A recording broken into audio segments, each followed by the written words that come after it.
Bienvenidos a Escena Internacional, podcast producido por el Comité de Lectura. Soy Rodolfo Sánchez Aizcorbe y estaré reemplazando a Farid Cajat en la lectura de las noticias internacionales durante los próximos podcasts, pero podrán seguir disfrutando de sus análisis en la sección final del episodio. Hoy es jueves 26 de enero y comenzamos con la primera noticia. Cierra la séptima cumbre de la Comunidad de Estados Latinoamericanos y Caribeños, CELAC, celebrada en Argentina con la presencia de varios mandatarios.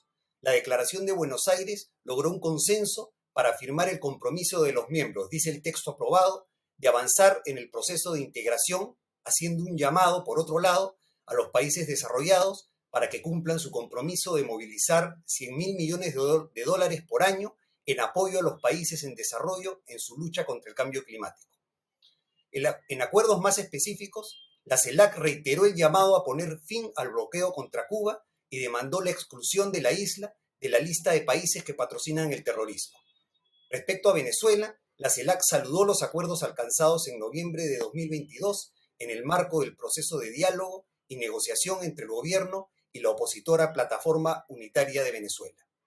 Asimismo, la CELAC respaldó los derechos de Argentina en la disputa por la soberanía de las Islas Malvinas.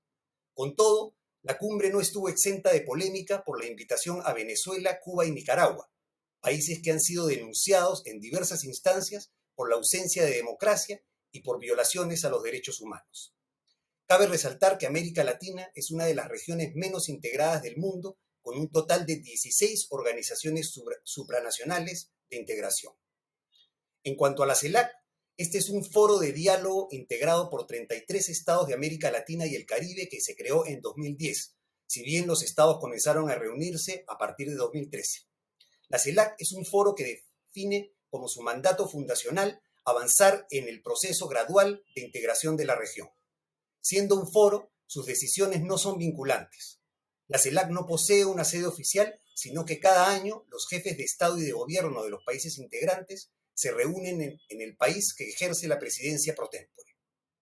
Brasil, durante el gobierno de Jair Bolsonaro, anunció su retirada de la CELAC, pero ahora, tras la victoria de Lula da Silva, se ha reincorporado. En la segunda noticia del día, en Ucrania se ha producido una oleada de renuncias en el gobierno tras varios escándalos de corrupción. El presidente Volodymyr Zelensky ha decidido remodelar su gobierno para atajar el problema de corrupción en su círculo de confianza. Por el momento, ha cesado a 6 funcionarios del Ejecutivo, pero también ha autorizado el despido de 5 gobernadores regionales.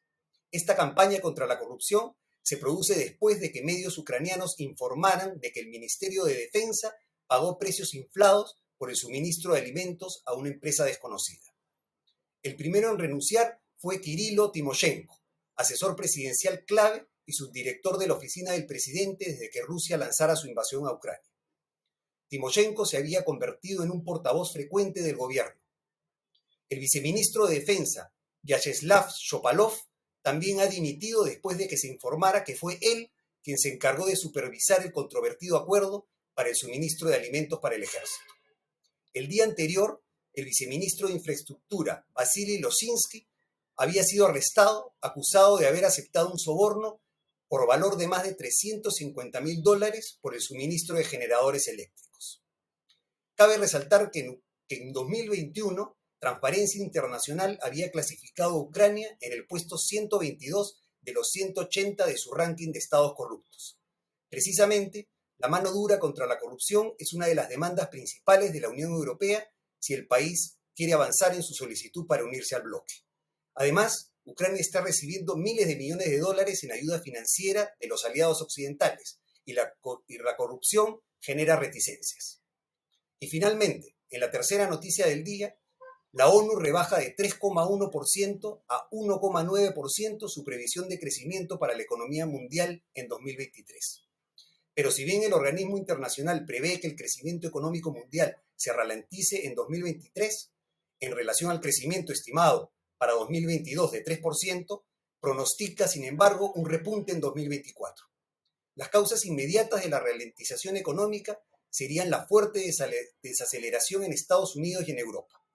La ONU prevé que el PBI de Estados Unidos crezca solo un 0,4% en 2023 y un 1,7% en 2024, debido a un menor consumo como resultado de los altos tipos de interés y una pérdida de poder adquisitivo de los hogares. En la Unión Europea, las expectativas son de un crecimiento del 0,2% este año y del 1,6% el próximo, que se explica sobre todo por las consecuencias de la guerra en Ucrania. En cuanto a China, si bien el levantamiento de muchas de las restricciones impuestas para combatir el COVID-19 acelerará el crecimiento hasta un 4,8% este año con respecto al 3% de 2022, la ONU advierte que se quedará lejos de recuperar el ritmo previo a la pandemia. En cuanto a Latinoamérica y el Caribe, crecerán solo un 1,4% en 2023 y un 2,5% en 2024. El repunte pronosticado de la economía mundial en 2024 se debe a que se espera que el efecto de factores como la inflación y la subida de los tipos de interés adoptadas para contenerla sea ya más suave. Sin embargo, la ONU advierte que esa evolución es aún muy incierta y dependerá de los ajustes en política monetaria, lo que ocurre en la guerra de Ucrania y la posibilidad de más problemas en la cadena de suministro. Con eso terminamos las noticias del día. Los dejo con la sección de análisis de Farid Cajat. La presidenta Dina Boluarte lo planteó en condicional al hablar del presunto contrabando de balas expansivas o dum-dum de Bolivia hacia el Perú. Lo dijo en estos términos. Hoy sabemos que un tipo de armas de fuego y municiones habrían ingresado al país por el sur del Perú. Esas son las que podrían haber causado la muerte de nuestros compatriotas. Repito, para suerte de Boluarte lo dijo en condicional, porque como vamos a ver, esa información o esa afirmación, mejor dicho, no tiene asidero alguno. Cuando luego al ministro de Defensa, Jorge Chávez, se le preguntó por las afirmaciones de la presidenta, habló de un presunto tráfico de armas y municiones dum-dum, es decir, balas expansivas. No voy a entrar en detalles, pero son balas que causan mucho más daño que las balas regulares. Presunto tráfico, digo, de armas y municiones desde Bolivia. Y cuando se le pregunta por pruebas, la única evidencia a la que se refiere son los dichos, primero de un diputado opositor acérrimo al gobierno del MAS en Bolivia, Erwin Bazán, y afirmaciones de una congresista chilena. No voy a mencionar a la congresista chilena, porque cuando uno revisa sus afirmaciones no son en torno al tema del presunto tráfico de armas y municiones desde Bolivia hacia el Perú. Quien sí hace esa imputación es el congresista opositor boliviano, Erwin Bazán, que culpa a militantes del MAS, Movimiento al Socialismo, partido de gobierno en Bolivia, de transportar 126,000 balas al país vecino, en referencia al Perú. Si bien sus declaraciones no hay ninguna evidencia que sustente la afirmación, solo tenemos su palabra. Cuando uno intenta buscar en medios de comunicación de dónde podría haber salido esta cifra de 126,000 balas dum-dum, eso sí lo dice el diputado Bazán, la única referencia que uno encuentra es un reportaje de El Diario, un medio de comunicación boliviano, opositor al gobierno del MAS, que habla de 126,000 balas, pero la noticia es de septiembre de 2020. No es una noticia de enero de 2023. Es una noticia de hace 2 años y medio. Uno. Dos, se habla de 126,000 balas de calibre 22, balas pequeñas que no causan tanto daño, no de balas dum-dum. Y tres, son incautadas en Parotani, cerca de Cochabamba, en Bolivia, a unos 500 kilómetros de la frontera con el Perú. No son incautadas en Puno, como algunos van a afirmar luego. De hecho, el viceministro de Régimen Interior y Policía del gobierno de Yanine Áñez, enemigo del MAS, ella contribuye a derrocar al gobierno del MAS, el viceministro Javier Issa dice en su momento sospechar, según la cobertura de El Diario, que eran balas destinadas a Chapare en Bolivia, zona cocalera de Bolivia, ¿no? O sea, no tienen nada que ver con el Perú. No es una noticia de 2023, es una noticia de 2020. No son balas Dum Dum, son balas calibre 22, aunque la nota sí habla, por otro lado, de 1000 balas Dum Dum, pero no 126.000. Esas serían balas de calibre 22. La incautación es en Bolivia, no en Perú, eh, y el propósito era usarlas en Bolivia según el viceministro de la época. Que yo sepa, he revisado información, no he encontrado nada que señale que hay un fallo condenatorio en la justicia boliviana en torno a este caso, ¿no? Eh, Nada de lo cual, sin embargo, impidió que el grupo conservador Coordinadora Republicana reprodujera exactamente la misma foto que sale en el reportaje del diario colombiano, perdón, del diario boliviano, El Diario, valga la redundancia, y presenta la foto como si fuera tomada en el Perú en 2023. Y Coordinadora Republicana dice, ahí están las balas Dum Dum que mataron manifestantes en Juliaca.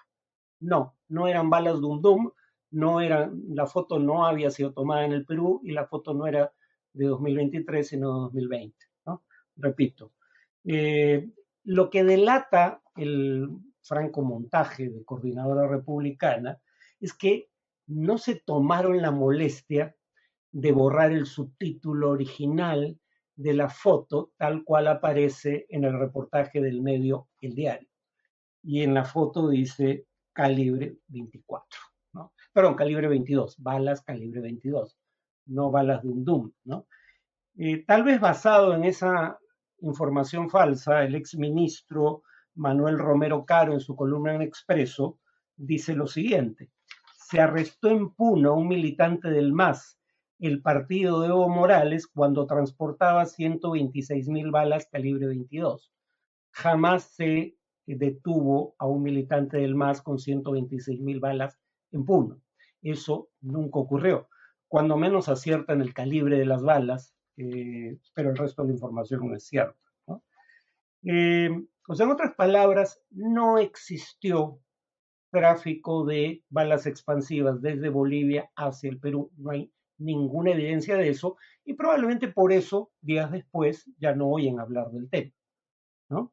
De lo que sí hay evidencia, lamentablemente, es de tráfico de armas y municiones, además de explosivos, desde el Perú hacia Ecuador, ¿no? Si ustedes ven en internet un reportaje del programa Punto Final de Latina Televisión de octubre del año pasado, verán que basándose en documentos oficiales y en cobertura de medios ecuatorianos, muestran la incautación en Ecuador en 2022 de unas 10.000 municiones fabricadas por FAME. FAME es la fábrica de armas y municiones del ejército peruano. La mayoría de su producción va a Fuerzas Armadas y Policiales, pero parte de su producción va a uso privado. Las municiones son incautadas en Huaquillas, que es territorio ecuatoriano colindante con la localidad peruana de Zarumilla, o sea, en la frontera misma con el Perú. Eh, y el reportaje muestra documentos del Comando de Inteligencia Militar Conjunto del Ecuador, y en uno de esos documentos se dice que armas, municiones y explosivos que ingresan desde el Perú van, parte de ellos, cito, al norte de Ecuador hacia Colombia para grupos armados y guerrillas. Quien confirma que esto ocurre es el actual ministro de Defensa, pero que no lo era en el momento en que se realiza el reportaje en octubre del año pasado. Jorge Chávez, ministro actual de Defensa, dice en el reportaje de octubre pasado, ese armamento y esa munición, esto es una cita textual, tiene una gran y altísima posibilidad que esté saliendo de los arsenales de las Fuerzas Armadas. Si el gobierno actual quiere, digamos, evitar tráfico de armas y municiones, debería preocuparse más por lo que sale por nuestra frontera norte, no lo que ingresa al Perú por la frontera con Bolivia. Y además habría que recordar que lo que también hace verosímil estos alegatos es el hecho que hay un antecedente funesto.